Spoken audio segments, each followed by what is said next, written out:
All right, listeners and viewers, welcome to another English language episode of Futucast. My name is Isak Raute. It's a pleasure to be here with you. In this episode, we have two very special guests fra Norge. From Norway, we have the Professor of Security and Development in King's College London, Mats Berdal. Welcome to the studio. Thank you very much. And accompanying him, we have John Andreas Olsen, a colonel in the Royal Norwegian Air Force and also a professor at the Norwegian Institute for Defense Studies. Welcome to the studio. Thank you. Pleasure to be here. Great to have you. Welcome to Finland, first of all. How have you had it? Why are you guys here? Mats? Well, it's been a wonderful visit. We are here to partly for me to learn more about how Finland views its situation in Europe at the moment against the backdrop of the war and the conflict in Ukraine. But we've also been launching a book which my colleague here has put together, a major piece of work on the history of NATO and the alliance, looking at the past, looking at the present, but also looking to the future. So we have a seminar later today, and we've been meeting with politicians and members of the research community in Helsinki. So it's been very, very, very rich experience. Yes. Jon, you said earlier that you've had discussions already here in Finland about defense policy, security policy. How has that been? What's your first impression? It's been a true pleasure. And what we discover is, of course, that in Finland there's a real interest for security and defense. There's a real interest for the substance on the debate about Finnish membership and how and what you need to do now that you're in alliance, and what the challenges are for Finland now that you move away from national defense to alliance defense, and it's a big step, and the road is long in front of you, but we are discussing these things, and it's been really good, I have to say. Yeah, it's a pleasure to be allied with you now. Finally, it's good to be in the same family. How important do you think Norway is to Finland right now, and vice versa? At least I know that I've noticed that in media we've had a particular interest in Norway for the past few months here.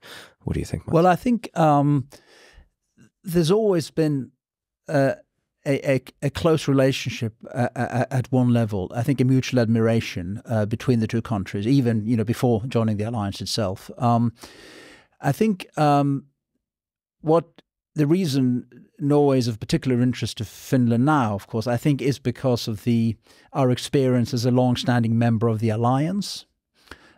Obviously geographically where we are placed, but how we have managed our relations within the alliance, both how we managed our relations with major allies and also how we dealt with being a neighbor of Russia, how you balance those two considerations. And I think that is one reason why this taking a particular interest in Norway. And there are certain aspects, of course, which are of key interest. Issues like nuclear policy, for example. Yes. How do you deal with that? How has Norway managed being in a nuclear alliance, yet being very attached to the nuclear guarantee? And all these issues are now on the table for Finland in a way they hadn't been before. And I think that's why the interest is coming from the Norwegian experience in that. I think is a key motivating factor. Yeah. Do you think that's it, Jon, or do you have anything to add? I think Finland and Norway has had a special relationship for quite some time. It's historic, of course, but it does something to you with the neighbor in the east. We have a 196-kilometer border with Russia. Yours is 1,342 or something like that. So yours is much longer, of course, but it does something to you in terms of security, what kind of environment you have, and geography matters. And we work together for a long time, including in the Nordic Defence Cooperation, and especially with aircraft, what we call cross-border training. We've been doing that for more than a decade, Sweden, Finland and Norway, especially in the north. So we've had that relationship for a very long time, and you have been part of a NATO process since 1995. So now that you're a member, there's nothing you don't know about NATO. I mean, you know what you're getting into, but the relationship with Finland, between Finland and Norway, has been quite strong for quite some time. We're extremely like-minded. We may joke about not being it, but we are extremely like-minded. Yeah, it's also my impression. As you said, you've written a book.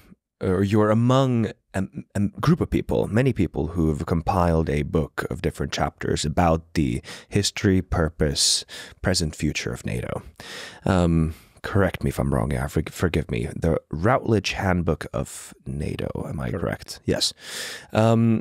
And the first chapter is yours, actually, Jon. And there you attempt to summarize. Sadly, I haven't read it yet. I want to get my hands on that book later after this interview, hopefully. But you summarize the 75-year history of NATO, why it was founded, and what is its purpose now, and everything in between. It's a massive question to pose to you like this, but how would you summarize that? What was the purpose, and how has it shifted? I would summarize it by saying that the key to NATO is to remain true to its values of democracy, individual liberty, and the rule of law, but at the same time adapting to the security environment.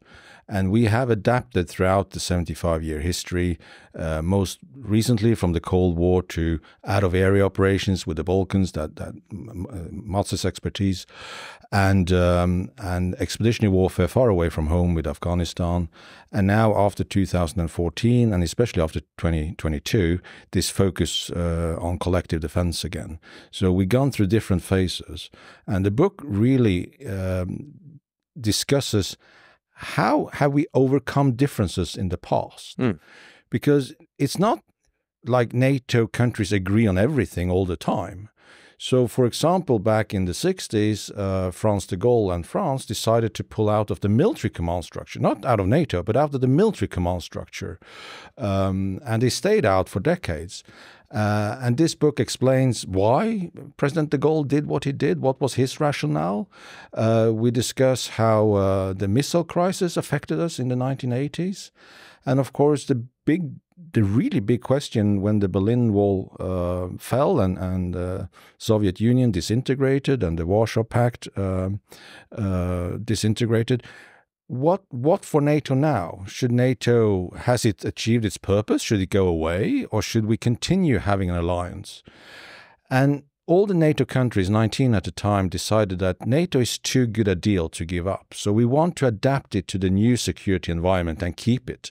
And even open the door for others to join us. Article 9 in the treaty says that we have an open door policy, and it's for each nation to decide on its own national security architecture.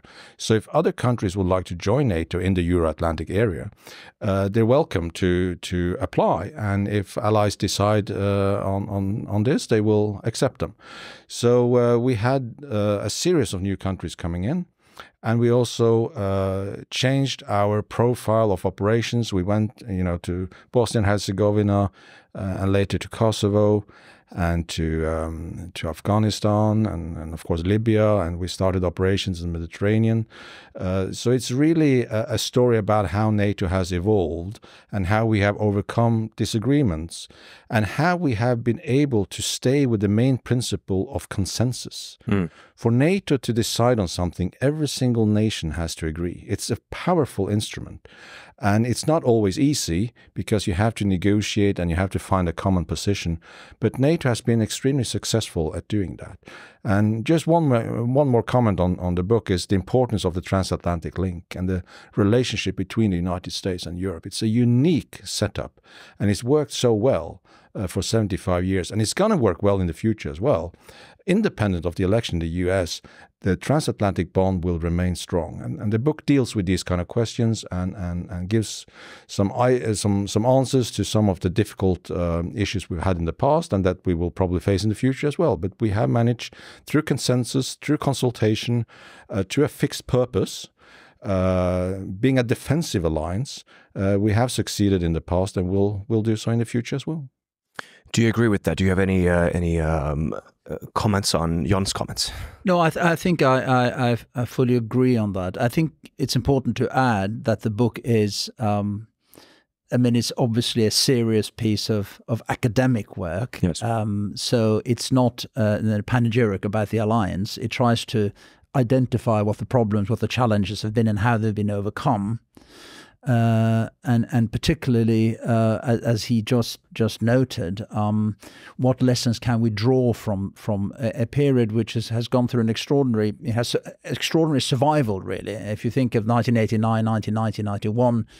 When there was really a question about what would be the future of alliance, and it went down a certain particular route, and it's now to some extent moved back to some of its all original and core functions. But I think that intermediate period is still very important in terms of understanding how the alliance worked and how it's functioned. What do you think is especially important to know about that intermediate period? Well, I think with the end of the Cold War, the NATO, or the end of the, if you like, the disintegration of the Warsaw Pact and the collapse of Soviet power in Europe, there was a question about the future viability of the alliance. And at the time, it feels a very long time ago now, of course, we were sort of looking at the broad sunlit uplands of a new liberal international order. And in some ways, the chapter I'm looking at is NATO's experience in Bosnia, where NATO tried to implement and follow up on the idea that it should assist other institutions, such as the United Nations, in building a more just and rule-based international order, if you like. I think what it does show, if you sit back a little bit, in spite of all that has been said correctly about the importance of consensus, is of course, in terms of alliance cohesion, there is nothing that concentrates the mind like a unifying enemy, for example, perception. I mean, this is what we learned in recent days. You remember Macron famously said in 2019 that NATO was brain dead. Well, since that time, it's been a very powerful revitalization of the alliance and interest, partly because of what's happened in Ukraine. I think what happened in the early 1990s was that there was a general consensus that the alliance had to remain relevant, and one way of doing that was to some extent to operate more out of area, to take a wider range of tasks, and move into what was called, in a slightly ambiguous and confusing term, crisis management operations, whatever that is. But what it came to be was support for peace support operation, peacekeeping operations, and entering into a relationship with the United Nations at the time. I think that revealed that in the absence of a common unifying threat and common strategic objective, it can be difficult to reach a consensus. There were divisions within the alliance between the United States, supported by Germany to some extent, and France and UK on the other hand, about why we were in Bosnia, what our objectives were, whether it was appropriate to use force, and so on and so forth. And it was also a difficult, at the end of the day, relationship to manage with the United Nations, which is a different organization in many, many respects. And I think the outcome of that experience, it was a little bit of a bruising experience. NATO did play a critical role in bringing the conflict to an end. But I think after that, NATO was certainly more reluctant to enter into close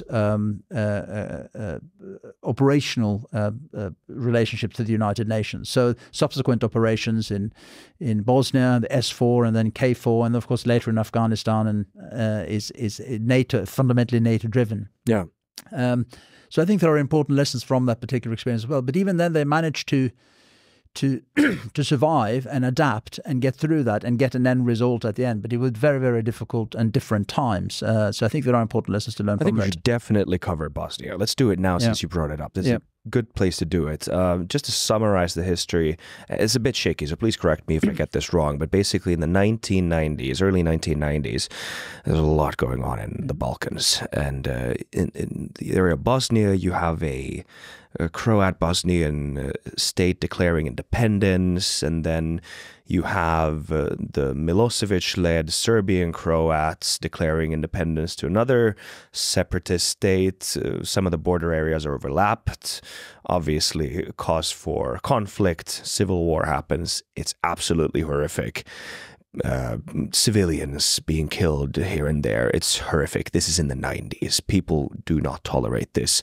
The international community realizes something needs to be done, and at some point, and this is where we get to the question part of this explanation, why does NATO then decide that, okay, we are this defensive alliance, we've been created, our main purpose is to protect our allies of the Soviet threat. That doesn't exist anymore, so maybe our purpose is changing a little bit. But we should be a defensive alliance, but instead now we're going to bomb. We're going to do seemingly offensive acts, assaults in Bosnia, and hopefully end this horrific killing, horrific war. It seems like a very, very big shift. And this is still something that people talk about, especially critics of NATO, who say that, no, it's not just a defensive union. Look what they did in Bosnia. What do you think about all this? Well, I think just to step back a little bit on the origins of NATO's involvement in Bosnia. Please. I think there is a whole history of the origins of the civil war and the conflict and the breakdown, which we can discuss, but which is to some extent would keep us here for a very, very long time. What I think the place to start is that initially it was decided that the nature of the conflict, the horrors on the ground, particularly the targeting of civilians, the policy of ethnic cleansing, demanded some kind of international response. Now, the international community, let's use that in inverted commas, couldn't entirely agree on what was the appropriate response, whether they should intervene militarily and actually use force to bring the party to the negotiating table. And in the end, as a result of that, there was only really fundamentally agreement on three aspects. The first was to try to contain the conflict as much as possible to the former Yugoslavia, so that it wouldn't spread elsewhere, perhaps involving other NATO countries, Greece and Turkey and so on and so forth. So that was containment. And to that end, they set up a separate operation in Macedonia, UNPRODEP, which is preventive deployment. The other objective they could agree on, which was a major one, of course, was to alleviate the humanitarian consequences of the conflict. Provide supplies, convoys, set up safe areas, a whole range of measures to try to prevent massive humanitarian suffering, in which they were very, very successful, it has to be said, and is often forgotten. And the third element they could agree on was that we should help the parties negotiate a solution themselves. You see what I'm getting at? So yes. These were in many ways limited and reactive objectives. Yes. And they were because they couldn't agree on what, ultimately the political end state was going to be. And for that, a great deal of criticism has been leveled against Western countries, but that was the end of the day, the reality. Now, NATO came in because it was felt that the United Nations needed proper support to carry out some of its operations. It didn't have the resources. As you know, famously, the UN doesn't have a proper staff mechanism, contingency planning mechanism, intelligence support, all those kinds of things you associated with a properly functioning military. The UN was lacking. And it was suggested that UN and NATO could detach elements that would assist in that particular process. And then gradually that level of involvement steadily increased from, there was a naval dimension to there was an air dimension, there was support for the safe areas, but it was still within the context of these fairly limited objectives. So it wasn't as if it was decided that now we're going to sort of bring this to an end. Right. I think that was a function ultimately of a confluence of circumstances towards the end of the conflict. There was a concern that, if we go through yet another winter and spring with offensives, the war is sort of back full scale and we need to try to address it. And I think the critical factor was obviously the massacres in Srebrenica, yes, which concentrated mind. And then that led to a decisive shift on the alliance's part, driven very much by the United States, which insisted that we have to use force in a much more proactive and direct way, and that led concretely to a change of the rules of engagement and a new relationship, a memorandum of understanding between NATO and between the United Nations, which effectively allowed NATO to initiate offensive operations. Until that point, the UN had been able to effectively veto it, being attached to the classical principles of peacekeeping. Not for, fairly understandable reasons, because they realized we weren't equipped to go to war. But then you reached a situation where there was felt there was relatively little choice. So then, by the end of August 1995, there was yet another humanitarian outrage when a marketplace in Sarajevo was attacked. shelling from the Serbian side, established as such, and NATO used then that, or NATO commanders took that as an opportunity to try to act as if you like, a military arm in support of Bosnian government forces and Croat forces to bring about a situation on the ground that forced the Serbs eventually to the negotiating table. So it's as I tried to explain in my chapter, it's not a simple and linear process. There are important elements of contingency, events that happen, and leadership is ultimately exercised by key countries, and NATO comes around to the position. But I think the challenge all the time before that was that there were divisions within the alliance and within the international community about what was the appropriate response to the conflict. And many of those who provided troops on the ground, particularly NATO countries that had substantial number of troops on the ground, the French, the United Kingdom, and a number of those traditional troop contributing countries, Norway, Denmark, Sweden, they tended to view this right through till the very end as fundamentally a peacekeeping operation. A force, in other words, that had to operate on the basis of consent and impartiality. That only changed in the summer of 1995 after Srebrenica, and force was then used. And it was the first time, if you like, that NATO used force in anger, in a way, and hadn't done that before. And it proved to be decisive. But because it was such a bruising experience and difficult to manage relations between the two organizations for all sorts of fairly historical reasons, I mean, you can imagine within the UN, the large UN, there are a lot of suspicion about what NATO was in fact doing there, and so on and so forth. That led to a situation where NATO afterwards decided, if we're going to do this again, we're going to be in charge and do it ourselves. So the stabilization force was a NATO-led force, and then K4 is another story further down the road. But it was an important learning experience. But I don't think it comes back to this difficulty of, in the absence of a clear and unifying threat, this is the history of alliances anyway, holding cohesion together is a challenge. Even when you have a common unifying threat, it's a challenge. But that's what, alliances are built around. And NATO has been very good at maintaining that cohesion because, as I think Jon was adding earlier, it's more than just a military alliance. It's also an alliance that enshrines a set of values and principles that bind them together. And it's above all a political alliance. And it's that foundation which makes it more than simply an accumulation of military power. It is something more than just an alliance, and I think that came through there as well. Yeah, I noticed you didn't use the words defensive alliance.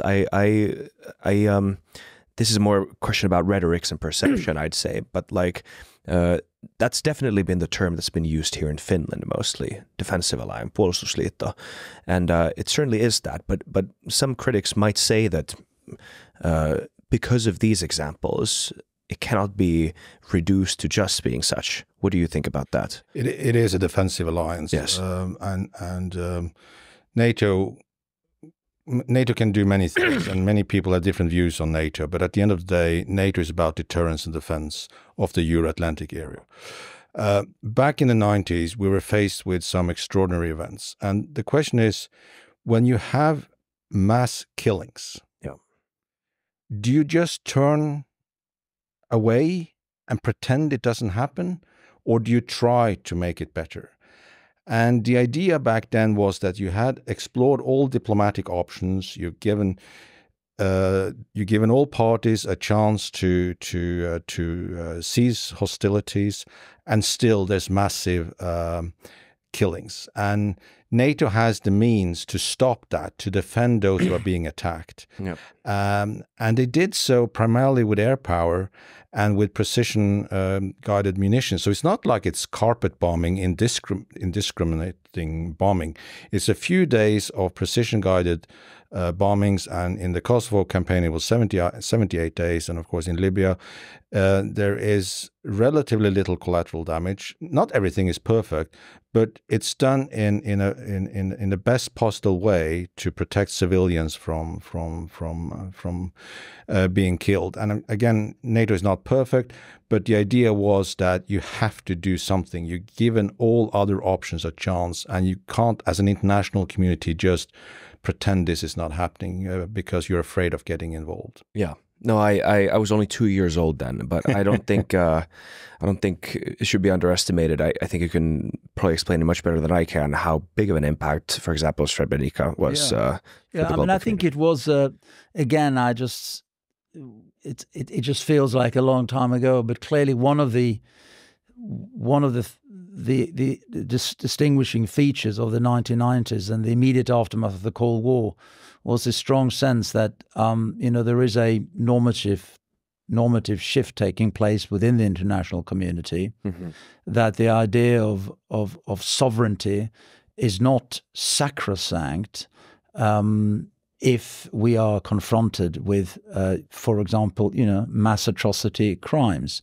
And the whole of the 1990s was really an attempt, particularly on the part of key actors within, say, the United Nations organization. Kofi Annan, for example, was an ardent champion of that, partly on the back of what happened in Bosnia, but also in Kosovo in '99, that we sort of had a kind of, the phrase, as you probably will have heard, a duty to protect, a responsibility to protect. Now, we don't hear so much about the responsibility to protect anymore because, in terms of the Security Council, we know that Russia and China in particular are very, very reluctant to sanction anything that has a humanitarian dimension to it for all sorts of reasons. But also the problem with some of these humanitarian interventions, it has to be said, is that the road to heaven or whatever is paved with good intentions, and they often become complex and difficult, and the outcome is ambiguous. I mean, this isn't always a clear and simple decision about necessarily the right or the wrong decision. It sometimes is a decision about doing something which is not as bad as the other alternative. And I think the ultimate side of this, I think we also cover in the book, of course, is Libya in 2011. Yeah. Where NATO was also involved in many ways in a much more extensive military operation than in Bosnia in terms of use of force, with Norwegian Air Force and others were directly involved. And again, where I think, and having looked at that quite carefully in terms of the research side of things, I do not in any way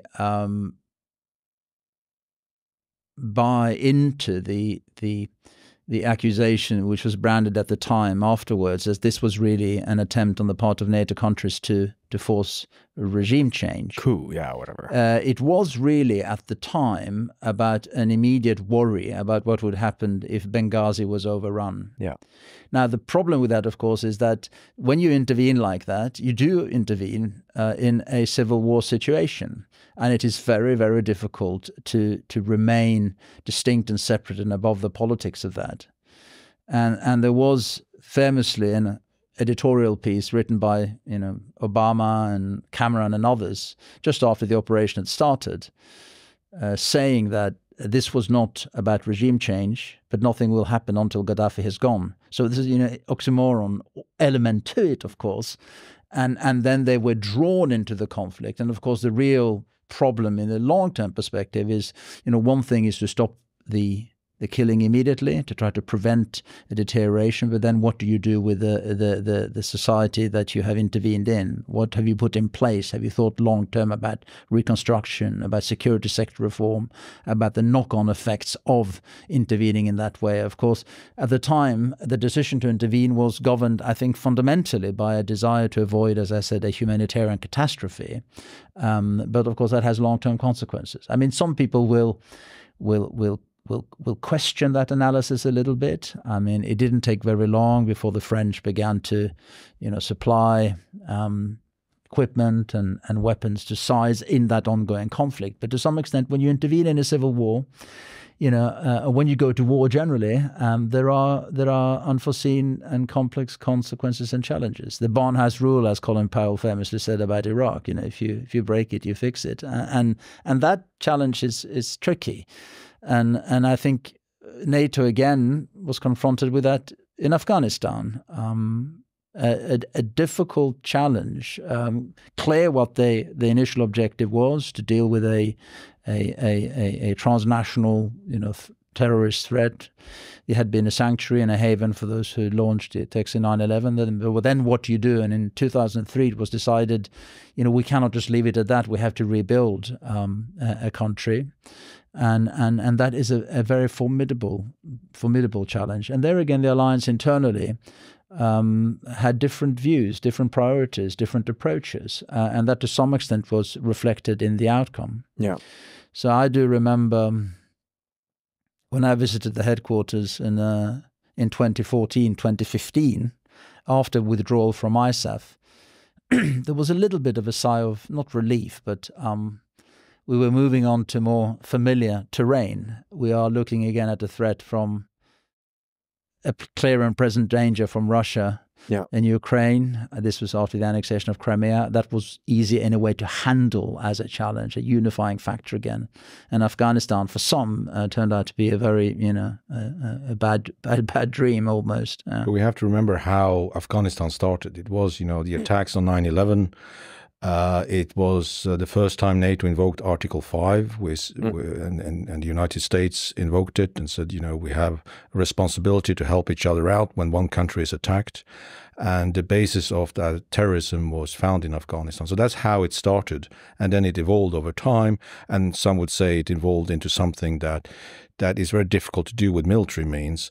But Afghanistan was always a political, military initiative for better or worse. And it was not only NATO, it was a coalition of countries, and NATO provided some of that military muscle that we have. Yeah. The reason why I bring this up, not to belabor a point, I think there's other very interesting subjects I also want to cover in this episode. But the reason why I bring this up is because on the one hand, we talk about this rejuvenated purpose of NATO in the past few years because of the attack in Ukraine and the sort of updated importance for the transatlantic partnership. But on the other hand, how painful is this legacy in this multipolar world where the voices of I guess more disenfranchised area of the world are now being listened to more, and some of the voices do express this feeling of of remember Bosnia, remember Libya, and there are alternative interpretations of these. Like, do you see this as a serious issue in terms of NATO? Is this something that NATO should think about when considering their purpose in the future? This has been something that I've been thinking about. What we have learned is that the peace dividend of the 90s, when we hoped that Russia would change, we built down the military. We spent much less on defense, and even with out-of-area operations and Afghanistan, the defense spending was quite low, relatively speaking, compared to the Cold War. So now that we are back in a situation where we have to think hard about the security and peace and prosperity of the Euro-Atlantic area, we have to spend much more money on defense. And of course, in Wales, 10 years ago at the summit, we agreed that we should aim for 2% of the GDP for defense purposes. For some countries that was easy to achieve, for others it was quite a task, because we had built the military down in the years prior to that. So we still have a little bit of that legacy. So I think one of the lessons we have learned is that it takes a long time to get back to the level of military capabilities that you need to defend your country and your neighbors, if you don't keep that defense spending up also in times where there are no immediate threat. But now that we have a situation like today, it's Mott says, it sharpens your senses when you have such a dire strait on your border. And in Europe, I mean, it's the first time since the Second World War that a country has altered the borders with military force. It's just so unacceptable, and it breaches all our values and the international-based or international rules-based international order, that you just have to do something. And in this case, we have to support Ukraine for as long as it takes, because it's just unacceptable that you let the powerful do what they want. And just putting the law aside. It's just unacceptable when you can actually help. I think just Just to add to that, to come back to your point about the perceptions of the alliance globally, and I think you're absolutely right to point out that, I mean, sitting here in Finland talking about Ukraine, having met with Finnish politicians, there's a very strong sense of common purpose, yes, and you know what we are faced with. But there's no doubt that, particularly during this period I mentioned to you earlier, you know, between the early 90s and certainly after 9/11 and through till 2014, many parts of the world, what you might call the global south, which includes some, you know, powerful, not just China and Russia, but important democracies, Brazil, South Africa, Indian, needed some persuasion, if you put it that way, that NATO was just a force for good. I mean, the temptation very often was to see them as an instrument to advance certain set of policies, particularly in the context of the global war on terror. I mean, I made this point about Libya. I'm convinced that the motivation to become involved was humanitarian. It was an immediate one, but it didn't prevent other countries very quickly, again, not just China and Russia, but also in India and others, to say, well, this is just an attempt on the part of the alliance and Western powers to assert their right and power. And there is a discussion now. Again, we're sitting in Finland about many African countries in the context of the United Nations feeling that, yes, Ukraine is very, very serious, but there are other parts of the world that should also, you know, receive and demand attention. And there is that kind of sense. And I think this is something which I think NATO has always had to face and deal with, present itself as embodying and enshrining certain common values, universal values, as we've both been stressing earlier, but to balance that against the interests of certain sort of member states. I mean, I think I think if I can just say one more thing about this in relation to Afghanistan, I mean, I do think a fundamental challenge in Afghanistan was that when they went in, again, understandably, in 2001 and 2 and escalated earlier, the American motivation was very clearly a counterterrorism operation. It was the opening shot in the global war on terror. I think many European NATO countries felt after a few years that we have to deliver more than just that. But that tension about the Americans being fundamentally concerned about this being a counter-terror operation broadly conceived, and a genuine interest on the part of many others to rebuild Afghanistan, that led to a degree of incoherence in the way the policies were implemented, and a great deal of tension on the ground, and made it a very, very difficult task. And I think that was almost inevitable given the nature, and hence the sigh of relief coming back to Europe and closer to home. But I, as I said, I reiterate, I think it's important to stress that NATO is more than just an agglomeration of military force. It is also enshrines a certain set of fundamental values, many of which are, the same as the Charter values, particularly with respect to territorial aggression across boundaries, the sanctity principle. All of that is there. And we need to flag that. It becomes more complicated once you move outside the NATO treaty area. Thank you very much. I've been waiting for a long time to have this conversation about NATO, and it's great to have it. On the UN Day. Yeah. yeah. This is very, very interesting. But okay, let's get to the subject that I think a lot of people are tuning into this for, especially a lot of the Finnish listeners. What does Finnish and Swedish NATO membership actually mean for both NATO and for Sweden and Finland? This is a question that's been posed many, many times. Just want to hear your take on that. What do you think, Jon?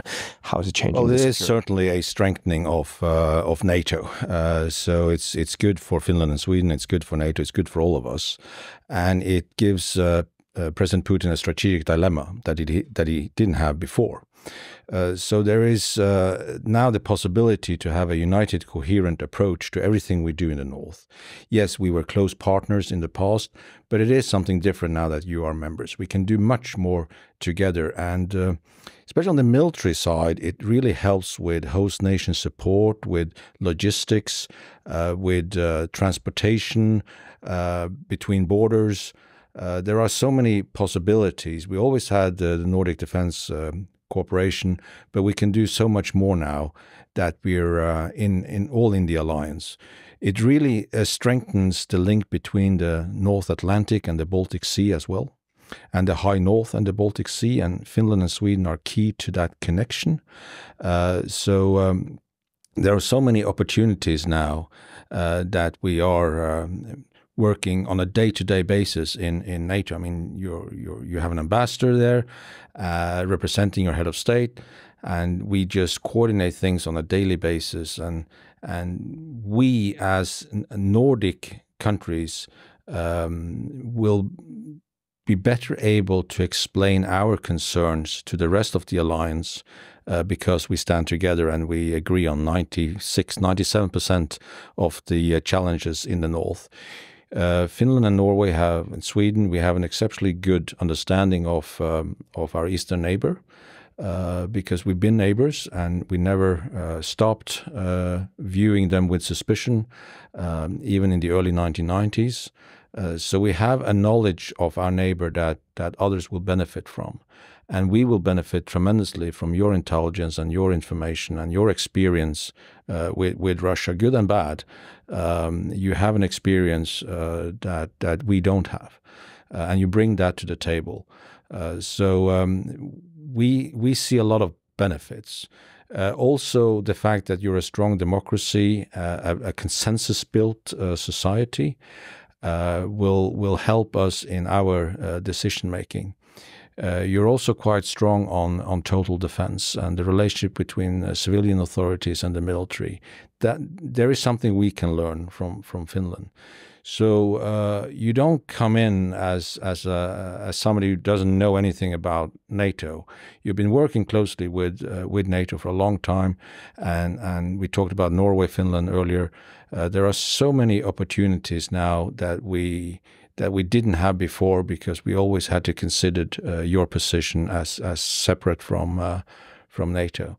So this is just an opportunity that we have to explore to the fullest, and it will take time.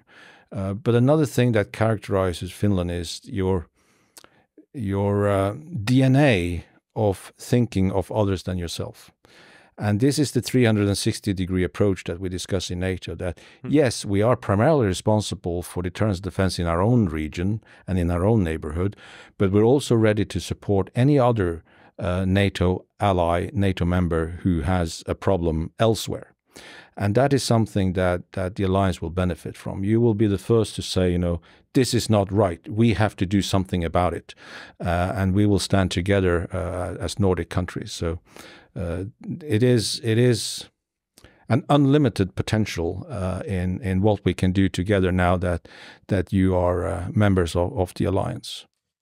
I actually got some questions from a anteeksi, jos mä en saanut sun arvonimeä oikein. A commander in the Finnish army. I think that's his rank. But thank you so much for these questions. You mentioned the 360 defense. What is that? What does that mean? It means that NATO has to be seen as one entity. And you may have the northern flank and the eastern flank and the southern flank and the transatlantic link, but we are concerned about each other. So we don't promote positions that are only good for ourselves. We are also willing to contribute to the total defense, if you like to use that phrase. So if a member in the south has an issue that they feel is a national threat, we will help with that as best we can.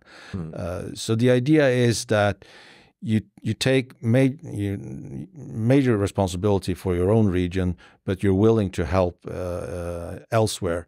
And this is part of your NATO commitment. You will have forces available to deploy elsewhere in the Euro-Atlantic area if needed.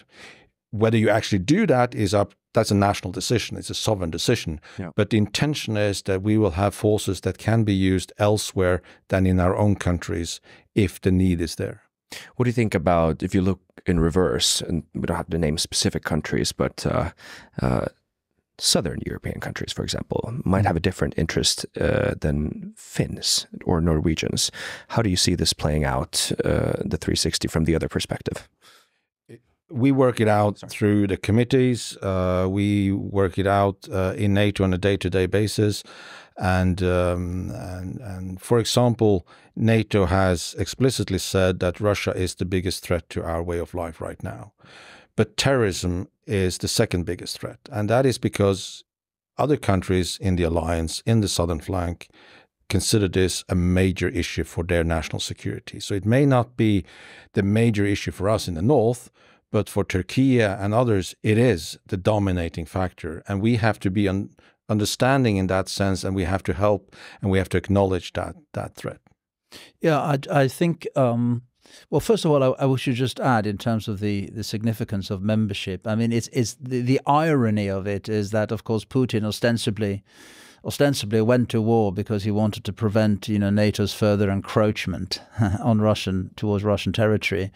And in some ways, it's a spectacularly massive own goal in terms of the strategic impact. I mean, it's very, very bad news for Russia, obviously, that this is the ultimate consequence of their operation. It's the joining of Finland and Sweden of the alliance. And I think it's very, very good for the alliance. I think as been hinted at already, or more than hinted at by John, is I think the Finns bring to the alliance a sort of deep knowledge and understanding of having lived next to and alongside Russia, which is quite unique and quite distinctive. We have it to some extent in the north and a separate policy, but I think that brings a seriousness and a willingness to focus on tough issues that is often absent in other parts of in other capitals. Yes. I think also with respect to the north and the south, I mean, one of the advantages we have in the north is that there is a commonality of purpose between us.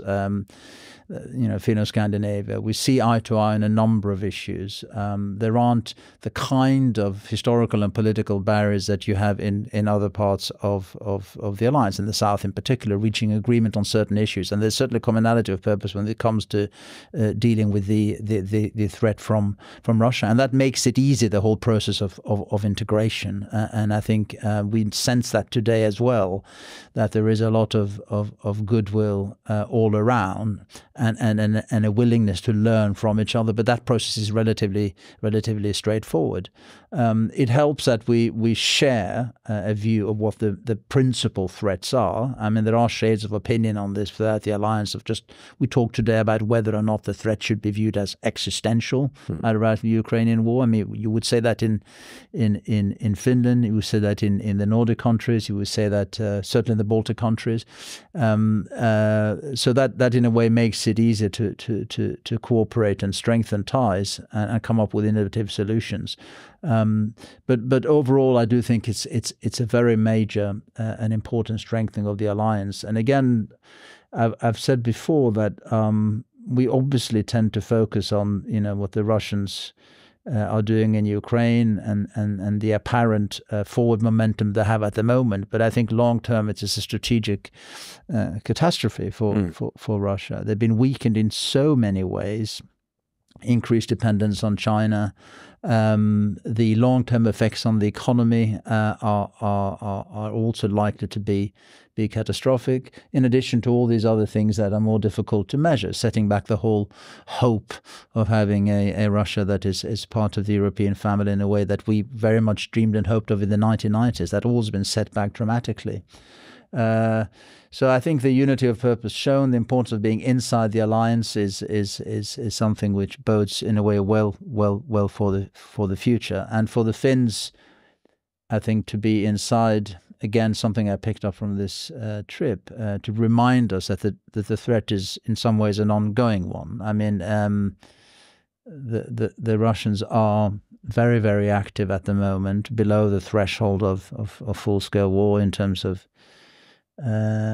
what's sometimes referred to as a sort of chaos-sowing approach, destabilizing operations, sabotage, subversion. All of that is an ongoing, made possible by new media, by artificial, all these kind of things, an ongoing, constant one. And I think we need a reminder of that often, and I think the Finns do an important job in that respect as well. Yes. Yeah.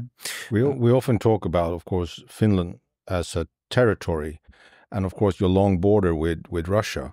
But of course, being a member of NATO means that large parts of the Baltic Sea is now part of NATO's area of responsibility, and it's often underestimated how important the Baltic Sea is for Finland. I think it's far more than 90% of your trade goes in and out of the Baltic Sea and the Gulf of Finland. NATO membership is also very beneficial given your dependence on the Baltic Sea, and it may be your strength, but it's also your vulnerability. So again, you have a situation where we can work on it collectively and together.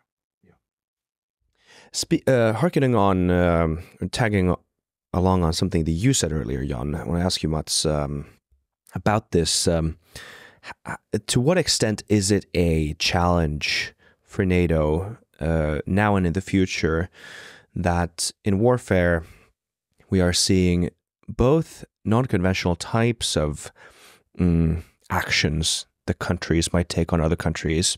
Could be a debilitating cyber attack.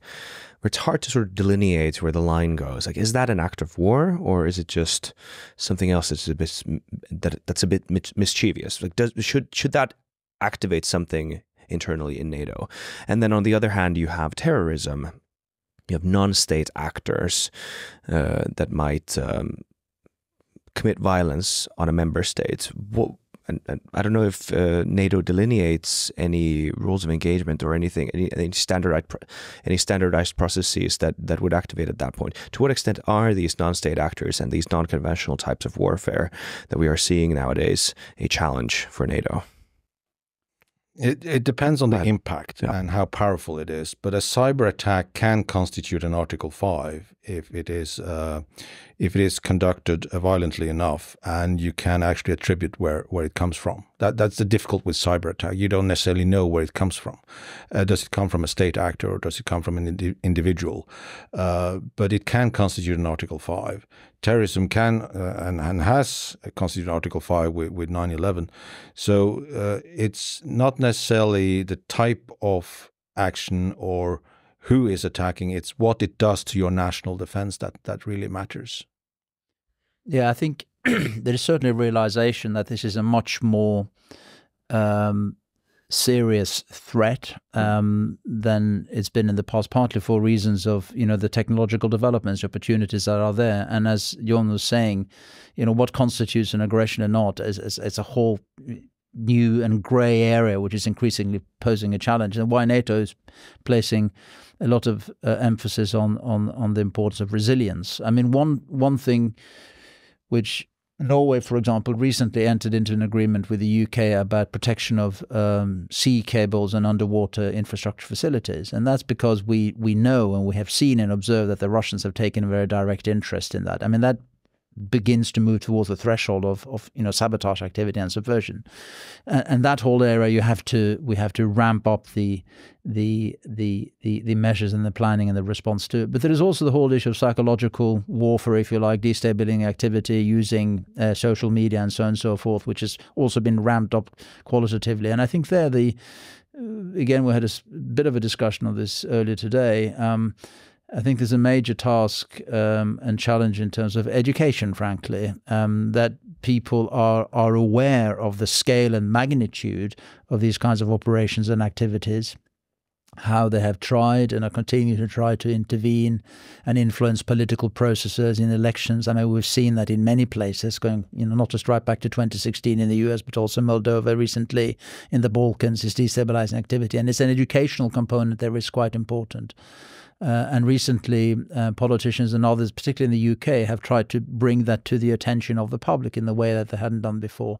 Again, I suspect that is less of a challenge in Finland, because you have lived with it and you'll be aware of this and you're conscious of the need and importance of countering those kinds of threats. But in many other parts of Europe, I think the psychological warfare component, quite apart from the real physical, I mean, the Russians, of course, have a long history of targeted assassinations, and that is an ongoing problem and challenge in many countries. But also, both the using media platforms, trolls, and so on and so forth, the increased use now the Russians have done of intermediaries through infiltrating international criminal networks and using them. All of those is a new area, which is it's a unique and distinctive challenge. And I think NATO is trying to rise to that occasion. I mean, you mentioned earlier on today the the committee has changed its names. I think that's an interesting point. Yeah.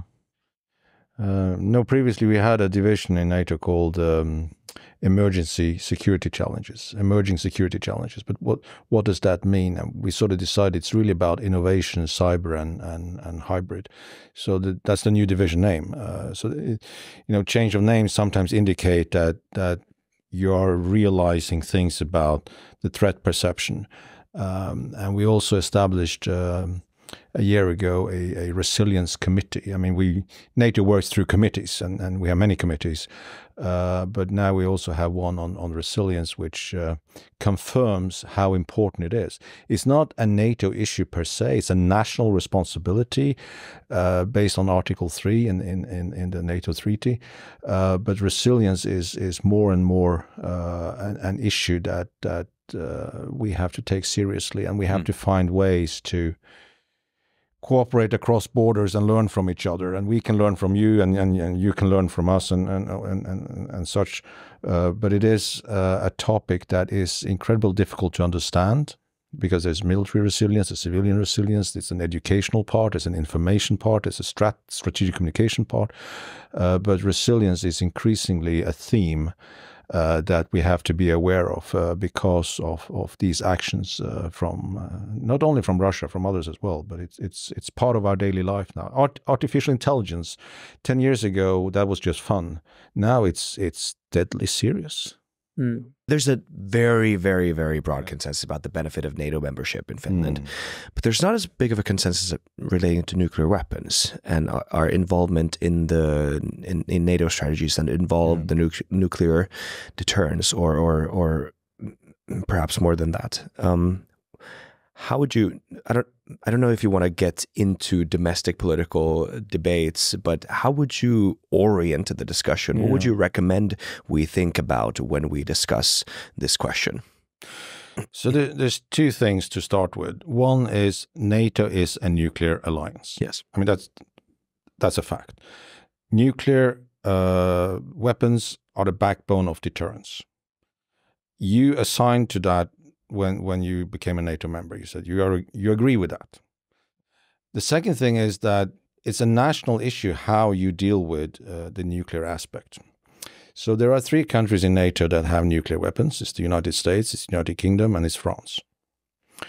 And France has primarily said that it's for national use, while the US and the UK are more inclined to use it as part of the NATO framework. Other countries agree to deliver nuclear weapons if it came to that, and Norway is not one of them, and Finland is not one of them. So it's really up to you to what extent you want to be part of, let's say, nuclear exercises. And there's a few of them, and they are getting increasingly more important now. But Steadfast Noon is the biggest live exercise where you try to test command and control and procedures. You can be an observer, you can have a few officers that observe, or you can be part of a scenario. There's many ways that you can be part of the exercise without being an active nation.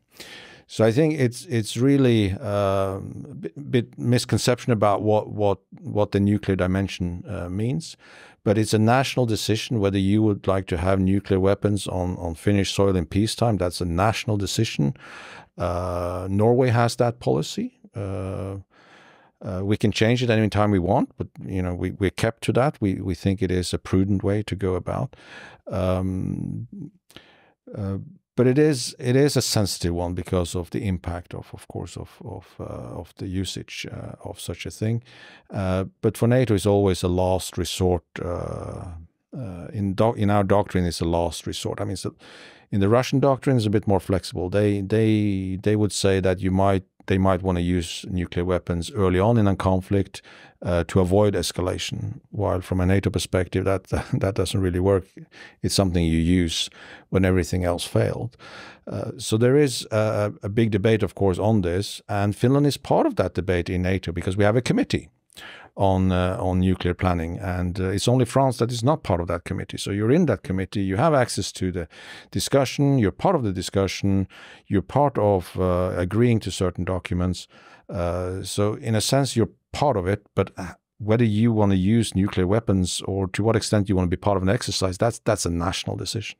Mats, if we look at the national security policy discussions within NATO member states, one phenomenon that has become quite apparent in the past years, and maybe it's even a longer timeline, but at least it's in the forefront now, especially in the Finnish domestic discussion, because we're now NATO members, and that is where the strategic priority of the United States is right now. And obviously, the United States is increasingly interested in the Pacific, obviously because of China. And it seems like that is where their domestic political pressure is taking their focus.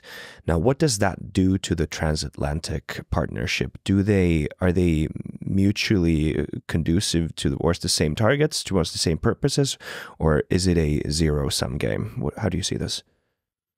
It's a good question. I mean, we're sitting here a few weeks before the American elections, so it's all the more pertinent. I think if Trump were to win, it really is an uncertain prospect, and we don't really know fully what the consequences will be. I mean, he's made quite clear that he doesn't really have all that much time for the alliance. Others would say that there is a good chance that there is more continuity than supposed anyway. The Biden administration has been very supportive of the alliance and signaled their commitment, renewed commitment to Europe. But I'm saying all of that because I think you are right to point to what they call the tilt towards Asia, and there is no doubt that the Americans have come to view China as their principal strategic peer competitor. And that is reflected in the alliance relationships they have built there. It's going to be reflected in their deployments, operational deployments, and clearly that is, if you like, some kind of secular trend. Now, but it is not a zero-sum game in the sense that it means that Europe ceases to be important. I think what it does mean is that what we always sort of refer to as the European pillar of the alliance needs to be strengthened, and that, of course, in itself will encourage the Americans to maintain their own transatlantic ties. So I think there isn't a trade-off. I think in the past, and certainly among some countries, there has been a tendency to do the talk about Europeans coming together in more systematic and organized ways, but then falling back on the American guarantee because it's always been there. I think now it's a sharper, the whole issue has come into sharper relief as a result of both the tilt towards the Pacific, but also because of the war in Ukraine.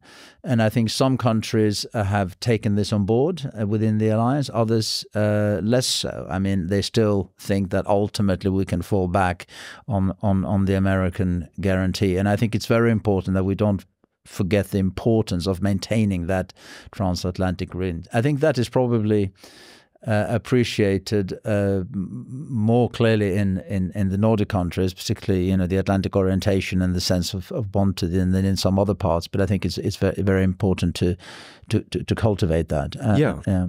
The reason why I posed the question that way is because if we're kind of now seeing Europe taking a bigger responsibility within the alliance. There's a lot of talk about the 2% limit that more European countries now are seemingly taking more seriously. And I posed the question that way, asking if they're mutually conducive towards the same targets or a zero-sum game, because couldn't it also mean that Europe becomes much more important for the United States if they are more focused on the Pacific? Because in a multipolar world, you do need alliances, and a strong Europe would be in their interests. Yes, absolutely, and I think that would be and that certainly is the argument that those in the U.S. now who are worried about America going down an isolationist route. Are suggesting that it's actually not us just extending the hand of friendship alliance. It's actually in our own interest to have a strong Europe. I think that is the line one has to take. You're absolutely right. And the stronger Europe is in terms of organizing itself, and demonstrating to the US that it is able to organize and be a reliable partner, the better that is for that transatlantic relationship. I absolutely agree with you. And that's how the discourse has to some extent to change in the US as well. I mean, those who go down, we can do it alone, we should focus on other areas, should be told that it's actually in our own interest to maintain a close and to have a strong European alliance. But there are different views within Europe, or they are further along the path in terms of thinking about this in other countries. But I think you're absolutely right about that. It's the opposite of a zero-sum game. It's a win-win formula. Right. Yeah. The more we do, the more likely it is that the United States would stay with us and stay committed with us. And I think the transatlantic bond is so important, and it's been important for the last 75 years, and it's going to stay important independent of the election. Yeah. One final question. This is also from Heikki Rahikainen. Thank you so much for this very, very interesting question. This kind of harkens back to the discussion we had about Bosnia and Libya earlier, and the increased purpose of the purpose of NATO. But this has to do with Ukraine. Is there a hypothetical culminating point in the war in Ukraine that would justify NATO intervention in some way? How do you see this? No-fly zone or boots on the ground or something like that? What do you think about this question? Whoever wants to start can go first. I mean, I think it's good to have us direct, challenge, tough questions. I mean, I think behind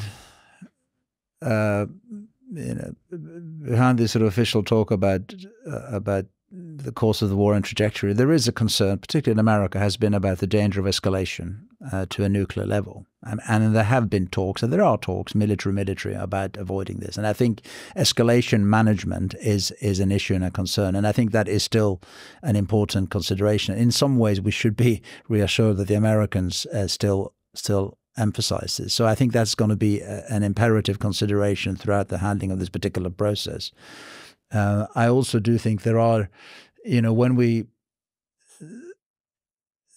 it's difficult. It very much depends on how the scenario plays out at the moment. I think there are still divisions. We agree on the long-term objective that Ukraine should be and probably deserves to be a member both of the alliance or the EU.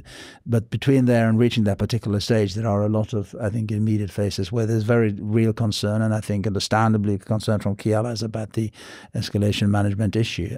So I don't see in that sense a direct, certainly military involvement. But, you know as well as I do that, we started by debating whether or not we should give them anti-tank weapons, and we're now discussing, the use of long-range deep strike precision weapons as well. So there is a whole very complex sort of shaded grey area here. But well, I think it's two things. One is to loosen the restrictions on how Ukraine can use the weapons that NATO members supply. When it comes to your hard talk question about direct engagement, I think one thing is if NATO does it. Another thing is some members of NATO may choose to do so, but not necessarily NATO as an organization. But that we're not at that stage right now. We see that North Koreans are coming in to help the Russians, but we haven't. I think we're a bit far away from that scenario right now, and I hope it doesn't come to that. Yeah. Thank you so much for a very, very interesting discussion, Mats Berdal and John Andreas Olsen. This was an absolute pleasure. Yeah, thanks for answering all my tough questions. I tried to play devil's advocate for as long as I could in this debate, and you did well. Very, very interesting. Thank you very much. Thank you. Great. Thank you.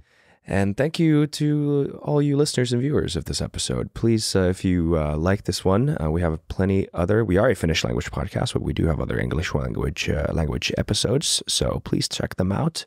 If you like this one, you might like our one with Ben Hodges or Mark Galliotis. I'd recommend you go check those out first and explore our profile. See you later in the next episode. Bye-bye.